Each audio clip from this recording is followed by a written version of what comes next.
Eh oui, 2 inondations historiques, coup sur coup, en moins de 2 mois. On entendait dans le journal de 7 heures la détresse des habitants du Pas-de-Calais. Parmi ces sinistrés, des commerçants, des restaurateurs et des hôteliers. C'est toute une économie qui est aujourd'hui paralysée.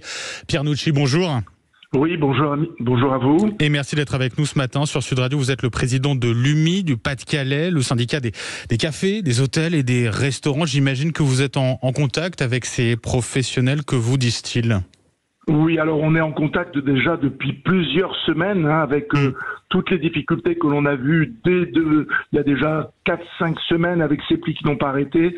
La difficulté qu'ils ont aujourd'hui tous, c'est le moral parce que vous voyez, ils ont tout nettoyé, tout remis en place et puis aujourd'hui ça a complètement recommencé, tout est inondé, les caves, les cuisines, ça c'est extrêmement compliqué d'accepter encore une fois cette chose-là qui est terrible pour eux. Bah oui, parce qu'ils avaient déjà, j'imagine, commencé à réparer pas mal de dégâts sur cette première crue historique. Tout est à refaire au final aujourd'hui. Oui, exactement. Alors, vous savez, on a quand même des fourneaux, on a des frigos, on a du matériel.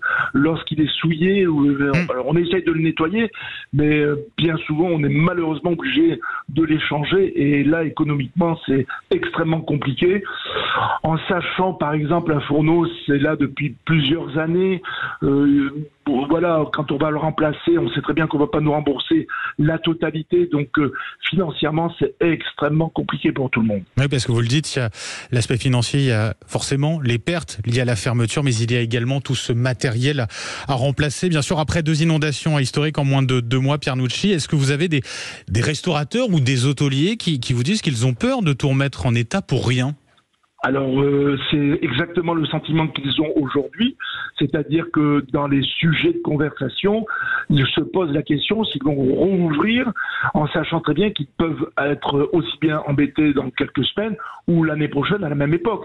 Parce qu'on sait très bien que la période des pluies, c'est juste à la sortie de l'automne, période de l'automne. Si on ne fait pas grand-chose sur le territoire, ça va être extrêmement compliqué pour nos commerces. Est-ce que vous avez aussi des professionnels qui ont décidé carrément de quitter la zone ? Est-ce qu'ils vous ont fait part de ce désir pour certains de déménager ? Est-ce qu'on en est arrivé là aujourd'hui ? Non, c'est extrêmement compliqué dans leur tête. La seule chose qu'ils peuvent faire, c'est jeter l'éponge et dire on arrête tout, on revient plus dans le métier ni rien du tout. Et ça serait un drame vraiment pour nous et pour eux. Mais jusqu'à aujourd'hui, j'ai toujours vu des gens assez courageux pour pouvoir dire allez, on se retrousse les manches et on y va.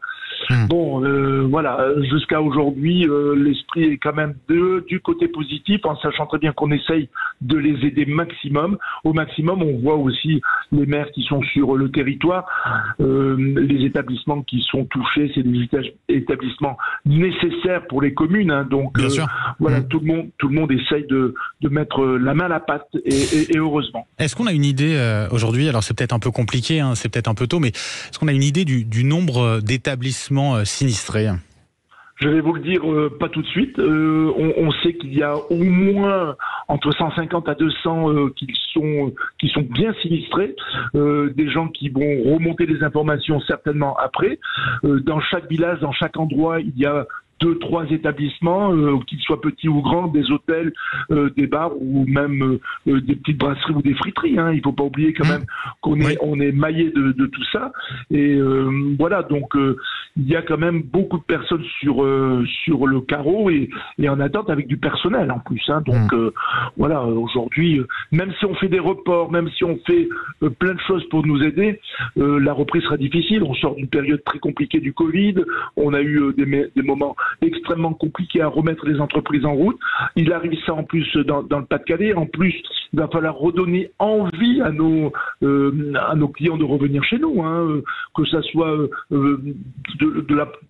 des clients proches, mais aussi de l'extérieur. On est impacté au niveau touristique. Là, il faut. Il y a quand même, voilà, ça c'est compliqué. Ouais. Avec la prochaine étape, alors je ne sais pas si ça a déjà commencé, mais c'est d'accompagner tous ces professionnels, tous ces établissements finalement dans leur démarche avec les assurances. Oui, exactement. Donc nous sommes là. Nous, notre syndicat est là pour aider justement lorsqu'ils ont des difficultés, surtout juridiques, parce qu'il va y en avoir d'une façon ou d'une autre. On essaiera de les aider au mieux. pour pouvoir surmonter leurs problèmes. Et on sait très bien qu'ils vont perdre des plumes, on le sait, et eux le savent aussi. Donc si la trésorerie est un petit peu juste, on sait très bien que c'est des gens qui ont beaucoup de mal à se remettre sur pattes. Hein. Ça c'est voilà. Avec beaucoup d'émotion parce que je suis avec beaucoup d'émotion parce que quand vous avez quelqu'un au bout du téléphone qui vous dit je sais plus quoi faire, c'est toujours compliqué de lui dire écoute, reviens vers moi, on va pouvoir discuter. Je peux pas dire autre chose. Et malheureusement, je le sens quand même qu'il est dans le désarroi et on essaie de l'aider au mieux, quoi. Et on pense bien sûr à tous ces sinistrés du Pas-de-Calais. Pierre Nucci, président de l'UMI du Pas-de-Calais, je le rappelle, l'Union des métiers et des industries de l'hôtellerie. Un grand merci d'avoir été avec nous ce matin sur Sud Radio. Bon courage à vous. Merci à vous, merci à vous.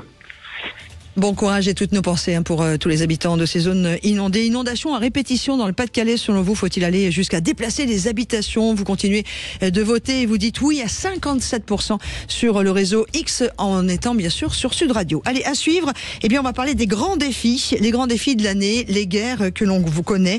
Est-ce que ce sera l'année de la fin des guerres ou pas du tout?